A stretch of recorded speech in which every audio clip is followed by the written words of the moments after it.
Dear friends students, आप सबों का पॉइंट 32 चैनल में स्वागत है। आज हम लोग देखेंगे essential traits of good instructor. एक अच्छे अनुदेशक का क्या क्या एसेंशियल ट्रेड्स है, लक्षण है, वो देखते हैं। सबसे पहले क्वालिफिकेशन, उसका जो मिनिमम क्वालिफिकेशन है वो होना चाहिए, एटलीस्ट CITS तो होना ही चाहिए। प्लस में वो अपना क्वालिफिकेशन को और आगे बढ़ा सकते हैं। उस नेक्स्ट है हैबिट एंड पर्सनालिटी। हैबिट मतलब होता है अच्छी आदतें। अच्छी आदतें में क्या आएगा, जैसे कोई इंस्ट्रक्टर है, वो जो रूल है, इंस्टीट्यूट का जो रूल होता है उसको फॉलो करते हैं। मान लीजिए उनको 7 बजे आना है तो 7 बजे से पहले पहुंच जाते हैं। तो उसमें क्या होगा कि उसके जितने भी स्टूडेंट्स होंगे या ट्रेनी होंगे उनको भी समय में आने का आदत बन जाता है, क्योंकि सर यदि समय में आएंगे तो स्टूडेंट भी टाइम में आ जाएंगे। यदि सर समय में नहीं आएंगे तो स्टूडेंट बोलेंगे सर टाइम में नहीं आते, फिर हम लोग क्यों पहले आए। तो ये एक अच्छी आदत है। तो हर टीचर में ये होना चाहिए कि हमको समय से पहले हम अपने इंस्टीट्यूट में पहुंच जाएं। नेक्स्ट है पर्सनालिटी। पर्सनालिटी दो तरह का होता है, इंट्रोवर्टेड, एक्सट्रोवर्टेड। इंट्रोवर्टेड इसमें किस तरह के इंस्ट्रक्टर होते हैं, किसी से मतलब ही नहीं रखते, अपने मन में रहेंगे, अपने मगन रहेंगे, किसी से कोई मतलब नहीं रहेगा। वो आए, स्टूडेंट आए कि नहीं आए मतलब नहीं, काम किया कि नहीं किया मतलब नहीं, डेली डायरी मेंटेन हो रहा है कि नहीं हो रहा उससे मतलब नहीं। कोई अन्य जो इंस्ट्रक्टर होते हैं उनसे भी ज़्यादा घुल मिल के नहीं रहते हैं। तो ऐसे नहीं होना चाहिए। आपको सबके साथ मिलजुल के रहना है, तभी आपका काम आगे होता है। नेक्स्ट है एक्सट्रोवर्टेड।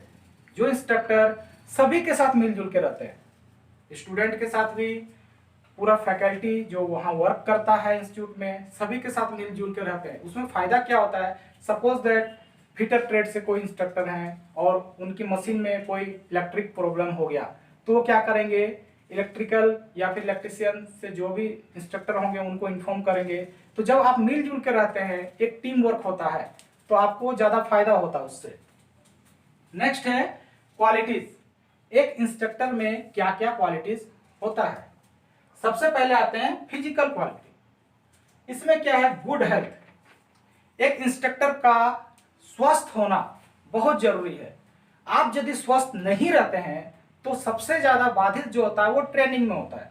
जो स्टूडेंट्स डेली आते हैं, आप यदि नहीं आ पाएंगे तो उनका क्लास रेगुलर नहीं चल पाएगा, उनको स्किल रेगुलर नहीं मिल पाएगा। इसीलिए आपका स्वस्थ रहना बहुत जरूरी है। इसीलिए आपको अपना हेल्थ में हमेशा ध्यान रखना है कि आप कहीं बीमार जल्दी जल्दी ना पड़े। नेक्स्ट है ड्रेस।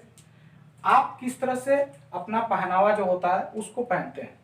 हर इंडस्ट्री में एक रूल होता है, उसमें ड्रेस कोड फॉलो किया जाता है, तो आपको भी फॉलो करना है। यदि मान लेते हैं कि आप स्टूडेंट्स को ये कहते हैं, अपने ट्रेनिंग्स को, कि आपको सेफ्टी शूज पहन के आना है, क्योंकि आप जब वर्क करते हैं तो हैवी वहाँ पर मशीन रहता है, बहुत सारे टूल्स रहते हैं, काम करते वक्त दुर्घटना हो सकती है, आपको चोट लग सकती है। तो आप यदि स्टूडेंट्स को कहते हैं कि आप सेफ्टी शूज पहन के आए, लेकिन जो इंस्ट्रक्टर होते हैं वो खुद फॉलो नहीं करेंगे, तो बोलेंगे सर तो खुद पहन के नहीं आते हैं, हमें कहते हैं। तो एक जब इंस्ट्रक्टर आपको, जब आप डेमोन्स्ट्रेट करके दिखाते हैं, हो सकता है उसी वक्त दुर्घटना हो जाए तो आपको भी चोट लग सकती है। इसलिए आपको भी रूल को फॉलो करना है, जो भी ड्रेस कोड है उसको आपको फॉलो करना होता है। नेक्स्ट है वॉइस। आप जब पढ़ाते हैं तो फ्लुएंटली बोलिए, स्पष्ट रूप से बोलिए, ताकि जो लास्ट बेंच तक बहुत सारे स्टूडेंट बैठे रहते हैं उन तक आपकी आवाज स्पष्ट रूप से पहुंचे, जिससे उसको समझने में कोई परेशानी ना हो। नेक्स्ट है लैंग्वेज। लैंग्वेज बहुत ही इंपॉर्टेंट रोल करता है। कोई भी हम लोग जब क्लास लेते हैं, मान लीजिए ज़्यादातर स्टूडेंट वहाँ पर बैठे हैं जो हिंदी भाषा को समझते हैं और आप इंग्लिश में उनको पढ़ा रहे हैं, तो जब आप उनको पढ़ाइएगा तो उनको समझ में नहीं आएगा। तो समझ में जब नहीं आएगा तो वो जो समय होता है वो समय भी इन्वेस्ट हो जाता है, स्टूडेंट का भी टाइम इन्वेस्ट हो जाता है। तो आपको प्रयास करना है कि जिस लैंग्वेज में ज़्यादातर लोगों को समझ में आए, ज़्यादातर स्टूडेंट को समझ में आए, आपको उस लैंग्वेज को फॉलो करना है। नेक्स्ट है स्पीच। आप किस तरह से बोलते हैं, आप जो बोलते हैं वो भी बहुत डिपेंड करता है। आपका लहजा क्या है, वो भी आप जब क्लास लेते हैं वो बहुत ही इंपॉर्टेंट रोल प्ले करता है। नेक्स्ट है मेंटल नॉलेज इन टॉपिक, जब आप पढ़ाते हैं उस टॉपिक का नॉलेज आपको पूरी तरह से होनी चाहिए, पूरा ज्ञान होना चाहिए, तभी आप पढ़ा सकते हैं। टीचिंग प्रोसेस, आप जो पढ़ा रहे हैं उसका तरीका आप फॉलो कर रहे हैं कि नहीं। क्या होता है कि यदि टीचिंग प्रोसेस आप फॉलो नहीं करते हैं तो स्टूडेंट को समझ में नहीं आता है, इसीलिए उस टीचिंग प्रोसेस जो दिया गया है आपके लिए उसको आपको पढ़ाते वक्त फॉलो करना बहुत जरूरी है। नेक्स्ट है पर्सनल क्वालिटीज, इसमें लीडरशिप आता है। लीडरशिप आप कैसे भूमिका निभाइएगा। सपोज दैट स्टूडेंट लोग तो थोड़ा बदमाश होते हैं, आपस में लड़ाई कर लिए तो उनको क्या करना है, उनके बीच में आपको सलाह मुशावरा कराना है तो आप ही कराइएगा। ऐसे नहीं कि स्टूडेंट आपस में लड़ाई झगड़ा कर लिए, वो अपने मतलब के हैं, ऐसे नहीं होना चाहिए। आपके लिए सभी स्टूडेंट बराबर होते हैं, सभी को आपको समान स्किल देना होता है, तो एज ए लीडरशिप आपको काम करना है, सभी को साथ लेके चलना है।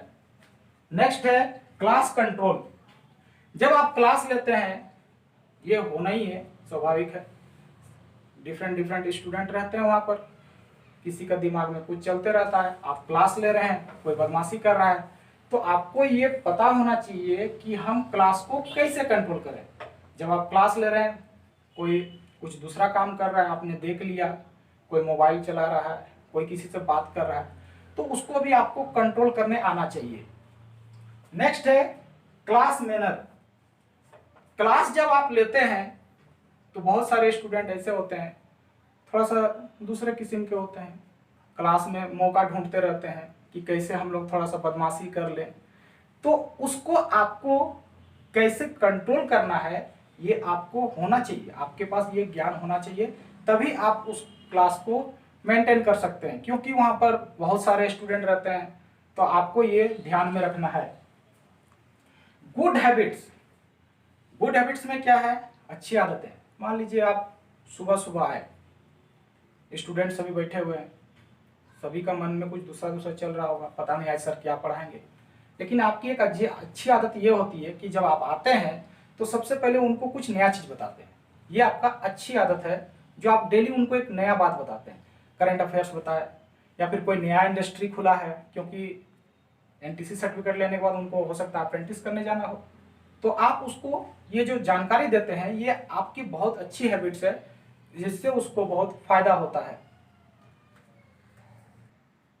चलिए अब हम लोग देखते हैं कुछ कॉमन डिफेक्ट्स होते हैं इंस्ट्रक्शन, कुछ कॉमन डिफेक्ट्स जो होते हैं वो क्या क्या होते हैं। सबसे पहले आता है प्लानिंग, आपका प्लान सही होना चाहिए।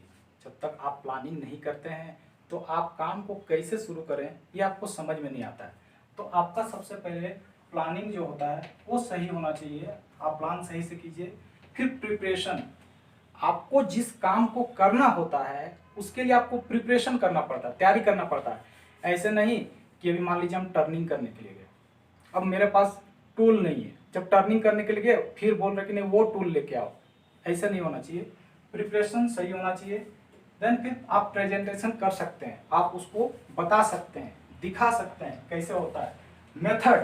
मेथड आपको सही तरीका जानना चाहिए, यदि मेथड आप सही तरीका यूज नहीं करते हैं तो ट्रेनिंग को समझने में दिक्कत होगी। नेक्स्ट है मीडिया, माध्यम, जैसे अभी मैंने व्हाइट बोर्ड लिया है, कोई लोग क्या होता है कि प्रोजेक्टर का यूज करता है, तो उससे क्या होता है उसको हम एक वीडियो दिखा सकते हैं कि इस तरह से होता है, इस तरह से ये वर्क करता है, बट अभी मैं आपको नहीं दिखा सकता हूँ, सिर्फ आपको रिटर्न के जरिए मैं बता सकता हूँ, मौखिक रूप से समझा सकता हूँ। लेकिन आपका मीडिया यदि माध्यम बहुत अच्छा है तो आप उसको बहुत अच्छे तरीके से प्रस्तुत कर सकते हैं, समझा सकते हैं। मोटिवेशन होता है इच्छा जागृति करना, किसी किसी का मन थोड़ा सा तकलीफ होता है, किसी का दुख हो गया रहता है, तो उसको मोटिवेशन करते रहना है आपको, उसको थोड़ा सा उसके प्रति, उसके काम के प्रति उसको इच्छा जो होता है उसको जागृत करते रहना है, तो ये मोटिवेशन। क्वेश्चनिंग, आप क्वेश्चन कैसे करते हैं, किस तरीका से करते हैं, ये आपको मेथड जानना जरूरी होता है। यदि आप नहीं जानते हैं मेथड, क्वेश्चन टेक्निक आगे चैप्टर में आपको बताया जाएगा कैसे किया जाता है। एवल्यूएशन, मूल्यांकन कैसे करना है ये आपको पता नहीं है, मूल्यांकन कैसे करना है ये आपको पता नहीं है, तो आप सही फीडबैक आपको फिर नहीं मिलेगा। वही बात है फीडबैक कि वो कितने अच्छे तरीके से समझा, नहीं समझा, हम में क्या कमी रह गई, उसको और कुछ बताने में, समझाने में। तो आपको एलिवेशन करते रहना है, उसको काम देना है, वो किस तरह से उसको करता है। उसके बाद उसका आप मूल्यांकन कीजिए कि कहाँ ये गलती कर रहा है, कहाँ नहीं कर रहा है। आपको ये जानकारी होना बहुत ज़रूरी है। यदि एज ए इंस्ट्रक्टर बहुत सारे आपके डिफेक्ट्स हो सकते हैं, तो आपको सबसे पहले जानना है कि क्या क्या हमको करना है और क्या गलती हमसे नहीं होनी चाहिए। तो माय डियर फ्रेंड्स, आप Point32 चैनल में बने रहें। अगला वीडियो आपके लिए फिर जारी होगा। जो न्यू बने हुए हैं स्टूडेंट Point32 में, आप बेल आइकन को ज़रूर दबाएं, सब्सक्राइब करना ना भूलें। धन्यवाद।